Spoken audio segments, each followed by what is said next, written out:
I've been thinking a lot about vision. And for myself, I've wondered, perhaps I've lost my vision. Perhaps I've never had the correct vision to begin with.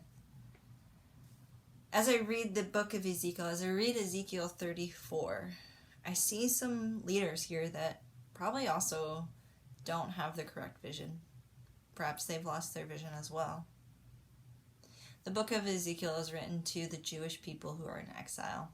They've been cast away from their homeland due to their unfaithfulness to God, to their idolatry.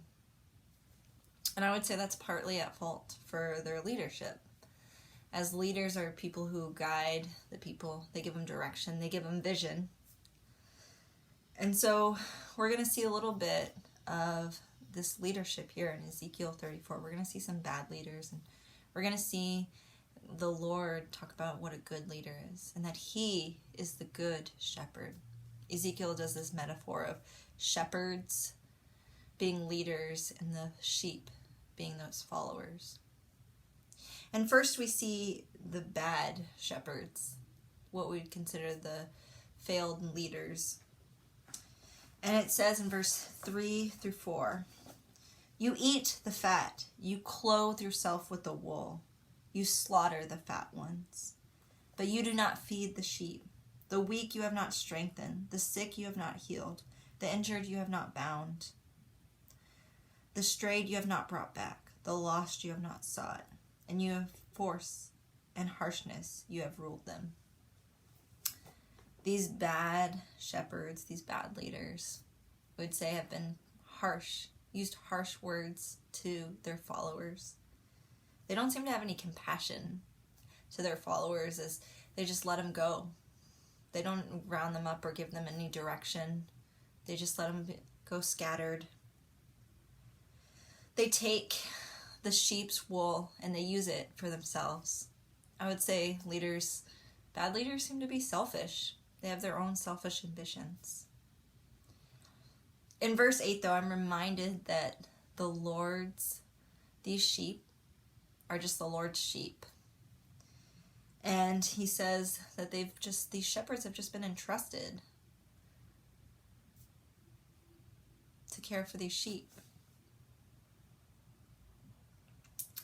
And in verses 11 through 16, the Lord says that he will be the good shepherd. He'll be the good leader. And he gives us some characteristics of what a good leader is. It says it will seek and search for the scattered sheep. Good leaders have compassion on their people. They'll go out and rescue them. They'll go out in danger to save them, to bring them back. They will bring the sheep into their own land. They will guide the sheep into security, a place that they can call their own. They feed the sheep with good pastures. Good leaders tell truth, and they teach that to their followers. They teach them, and they help them grow. They nourish them. And the Lord is the best shepherd. As I look at these bad leaders, we would say in the earlier parts of the passage, I would say at one point, shepherds were sheep themselves. And perhaps they've just lost vision. Perhaps they forgot who they were following. Perhaps they forgot the good shepherd, the Lord. Today I want to leave us with two questions to think about. And these two questions are, one, who has God entrusted into your care? Who are your sheep? And maybe you're not in quote-unquote a leadership position, but maybe it's your kids. Maybe it's a family member you're pouring into. Perhaps it's someone at your church, your small group, or a coworker, a neighbor. We always have someone we're shepherding. And second, what is your vision? Who are you following? Is your vision ultimately for yourself and for your own ministry? Are you ultimately following the Good Shepherd? As a sheep, who is your shepherd?